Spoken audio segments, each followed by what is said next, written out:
Chris Capuano, of course, we know he's a finesse guy. Such an interesting guy to talk to. So well-read, very articulate.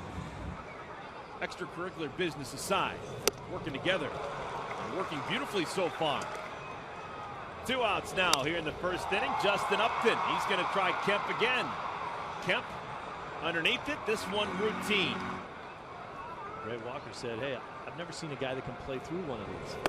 You have to sit out and let it heal, because if you don't, it doesn't. Nice. Got him with the change. There you go. Oh my goodness. Yeah, that was a late call. I was going to say that had to be a strike, and there you go again. Nucci Varner, remember him? They all came from the Brewers. Bounced over to third, underhand flip by Poto! Rack him up! How about that for a double play?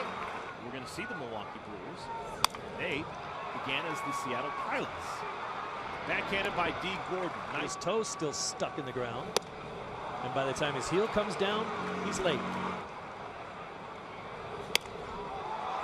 Into center field. Softly hit. Kemp had a late break on it, able to make the catch right above the knees. Ryan McCann hits it on one hop to Adrian Gonzalez. He steps on the bag. The side is retired. Capuano continues to cruise through 7.